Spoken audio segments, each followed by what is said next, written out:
ছাত্রলীগ নেতারা তারা বিভিন্ন বটতলায় ক্যান্টিনে এমনও অনেক জায়গা মানে দোকানদারদের কাছ থেকে আমরা শুনেছি যে তারা নাকি 50,000 60,000 ইভেন 1 লাখ এরকম বাকি খেয়ে গিয়েছে। এবারের নববর্ষ হচ্ছে স্বৈরাচার মুক্ত নববর্ষ, একটু ভিন্ন আঙ্গিকে উদযাপন করছি আমরা অন্যান্য বছরের তুলনায়।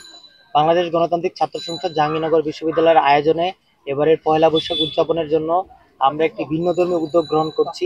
এর মধ্যে অন্যতম একটি হচ্ছে প্রতীকী হালখাতা। আমরা দেখেছি যে আমাদের বাংলা নববর্ষের যে পুরনো ঐতিহ্য এবং সংস্কৃতি, সেই ধারাগুলো হারিয়ে যাচ্ছে।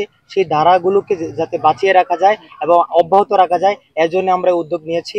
আজকে আমরা প্রতীকী হালখাতা উৎসব চালু রেখেছি। এর মধ্যে আমরা মিষ্টি, বাতাসা, খুরমা সহ অসংখ্য যে আইটেম সেটার ব্যবস্থা করেছি। এবং আমরা দেখেছি যে বিগত সময়ে যারা সন্ত্রাসী ছিল, বিগত সময়ে যারা ছাত্রলীগ বা অন্যান্য শিক্ষার্থী ছিল, তারা 1 বছরের অধিক সময় ধরে তারা বাকি বটতলা বিভিন্ন দোকানগুলোতে বাকি খাওয়া দাওয়া করেছে, তারা সে বাকিগুলো পরিশোধ করেনি।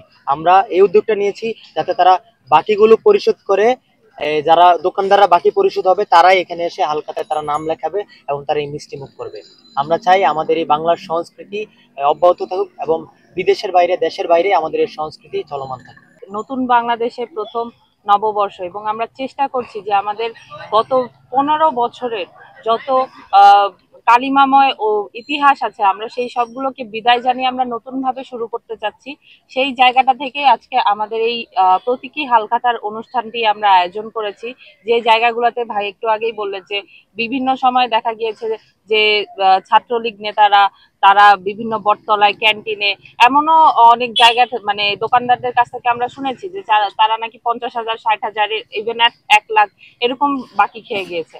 তো আমরা সেই সংস্কৃতিটাকে, সেই পুরনো বন্দোবস্তটাকে ছুঁড়ে ফেলে দিয়ে আমরা নতুন করে একটি নতুন বাংলাদেশ শুরু করতে যাচ্ছি এই হালখাতা আয়োজনের মাধ্যমে।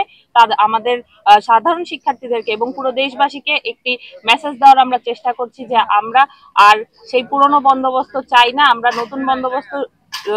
নতুন বন্দোবস্তে আমরা চাই যে সকলে সমান অধিকার নিয়ে নিজেদের আত্মমর্যাদা নিয়ে এই সমাজে বসবাস করুক।